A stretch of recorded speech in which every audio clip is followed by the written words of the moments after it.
और कुर्सी की सियासत में अब खबरों का रुख विस्तार से करेंगे। बात सबसे पहले एसआईआर की करेंगे। क्या भारत में चुनाव अब भरोसे के काबिल नहीं रहा है?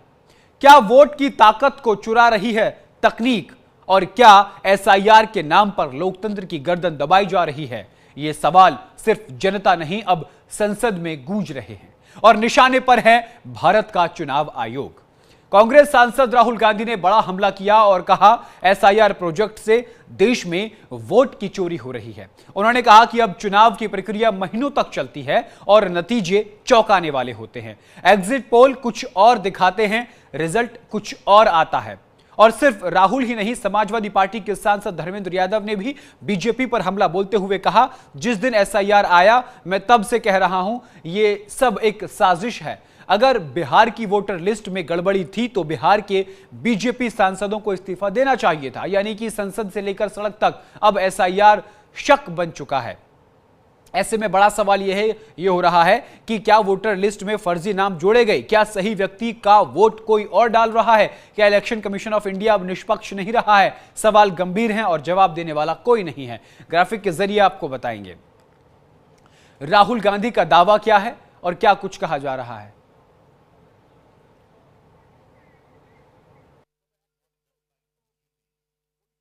अब आपको बताते हैं पहले कि राहुल गांधी ने क्या कुछ कहा है, सुनवाते हैं। There has been suspicion among the public based on a couple of points. Anti-incumbency is something that hits every single party in every single democracy. But for some reason, the BJP is the only party in a democratic framework that basically does not suffer this idea of anti-incumbency. That was the first thing. Second thing,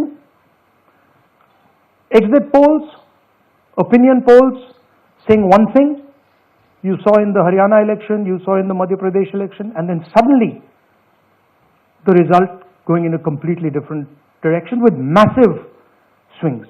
And this also included our own internal polling, which is quite sophisticated. So polling was showing us something, opinion polls were showing us something, polls, the regular polls showing us something, and suddenly we are finding the result is in the opposite. Rahul Gandhi के बयान पर BJP सांसद संबित पात्रा का पलटवार सामने आया। उन्होंने क्या कुछ कहा है, आपको सुनवाते हैं।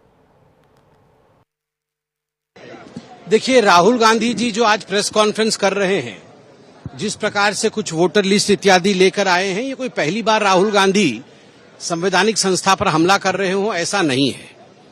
मगर प्रश्न उठता है कि जिन राज्यों में इनकी जीत होती है, तेलंगाना में जीत हुई, कर्नाटक में जीत हुई, हिमाचल प्रदेश में जीत हुई, झारखंड में इनके अलायंस की जीत हुई, क्या एक बार भी आपने देखा है कि राहुल गांधी वहां के वोटर लिस्ट को पकड़ कर आकर आपके सामने प्रस्तुत कर रहे हैं? एक बार भी उन्होंने उन वोटर लिस्ट को पकड़ कर आकर प्रेस कॉन्फ्रेंस नहीं किया है जिन राज्यों में उनकी जीत हुई थी पहले या अभी हाल फिलहाल में उनकी जीत हुई है।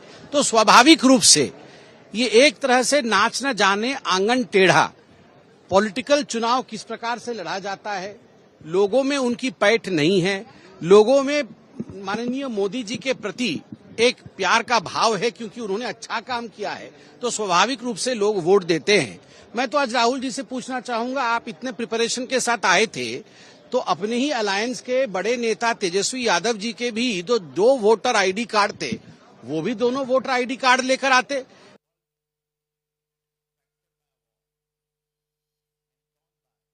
बिहार के पूर्व उप मुख्यमंत्री और राजद नेता तेजस्वी यादव ने कहा, कई जगहों से हमें शिकायतें मिल रही है कि कई जगह एक ही पते पर 100 से भी ज्यादा वोट हैं।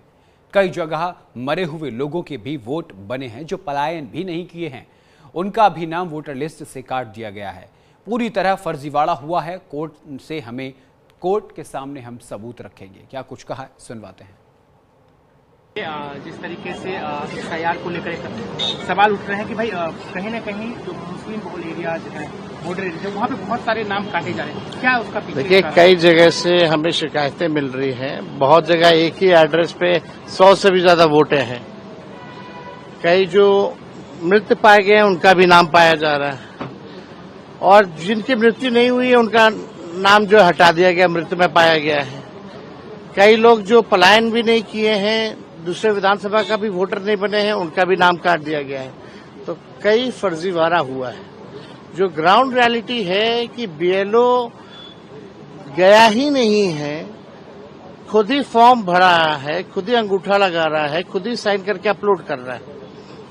तो ये पूरी तरीके से ये फर्जीवाड़ा जो है हुई है। और आगे कोर्ट में जो है हम लोग जो है एविडेंस हम लोग रखेंगे।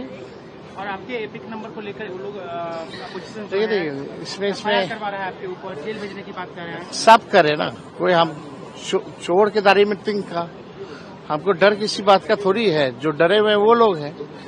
एपिक नंबर जारी करता है इलेक्शन कमीशन, जवाब तेजस्वी क्यों देगा?